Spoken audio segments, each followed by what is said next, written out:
تھی نہ تھی قیام کی، نہ تھی قیام کی، دشوار کتنی قید تھی کاظم امام کی، کاظم امام کی۔ اعوذ باللہ من الشیطان الرجیم، بسم اللہ الرحمن الرحیم۔ سامعین اور ناظرین، پچھلی ویڈیو میں آپ کو غیر شیعہ کتب سے دکھایا تھا کہ اپنی کثرت عبادت اور دین میں مشقت کرنے کی وجہ سے عبد صالح کہلوانے والے امام موسیٰ بن جعفر، جو امام موسیٰ کاظم علیہ الصلاۃ والسلام کے نام سے جانے اور پہچانے جاتے ہیں، سے حسد کی بنیاد پر ہارون رشید ملعون نے انہیں قید کروا دیا۔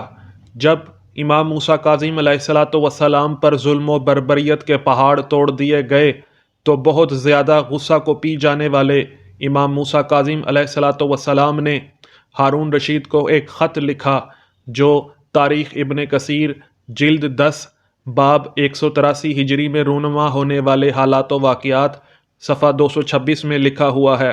اس میں لکھا ہے کہ موسیٰ یعنی امام موسیٰ کاظم علیہ الصلاۃ والسلام نے اسے یعنی ہارون رشید کو ایک خط لکھا، جس میں اسے کہا، اے امیر المومنین، مجھ سے مصیبت ایک دن بھی دور نہیں ہوئی مگر آپ سے ایک روز آسودہ حالی جاتی رہے گی، حتیٰ کہ ہم ایک ایسے دن تک پہنچ جائیں گے جس میں باطل کام کرنے والے خسارے میں رہیں گے۔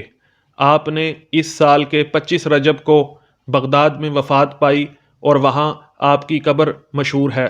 سامعین، میں آپ کو بتاتا چلوں کہ ہم اہل تشیع کا یہ عقیدہ نہیں کہ امام موسیٰ کاظم علیہ الصلاۃ والسلام ایسے ظالم انسان کو امیر المومنین کہیں۔ یہ ایک غیر شیعہ کتاب کا حوالہ ہے، اس میں ہر بات ہمارے لیے حجت نہیں۔ اور سامعین، آپ نے دیکھا کہ کیسے امام موسیٰ کاظم علیہ الصلاۃ والسلام نے ہارون رشید ملعون کو آئینہ دکھایا کہ میرے سختی کے دن تو کم نہیں ہوئے، لیکن تیری خوشی کے دن ایک دن کم ہو جائیں گے، اور ایک دن ایسا آئے گا جو قیامت کا دن ہے، اس دن تجھ جیسے باطل کام سر انجام دینے والے بہت گھاٹے میں رہیں گے۔ اور سامعین، سبت ابن جوزی نے اپنی کتاب تذکرۃ الخواص صفحہ 382 میں لکھا ہے کہ خطیب بغدادی نے اپنی تاریخ یعنی تاریخ مدینۃ الدمشق میں ذکر کیا ہے کہ موسیٰ بن جعفر علیہ الصلاۃ والسلام نے قید خانہ سے ہارون رشید کو پیغام بھیجا کہ میری تکلیف کا کوئی دن نہیں گزرتا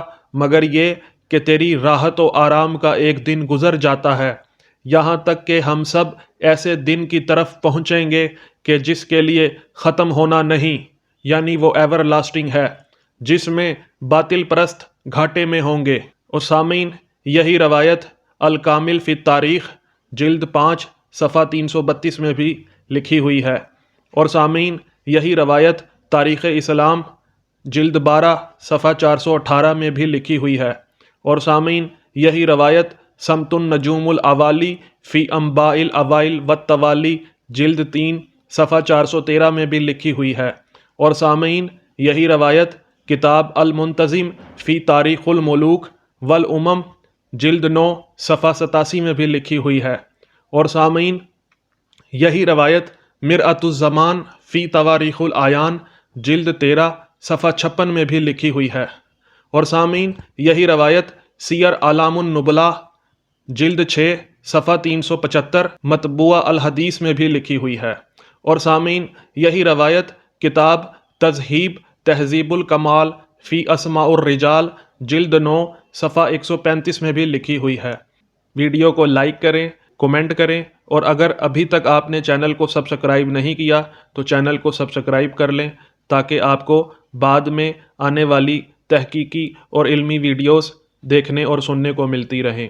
السلام علیکم ورحمۃ اللہ وبرکاتہ۔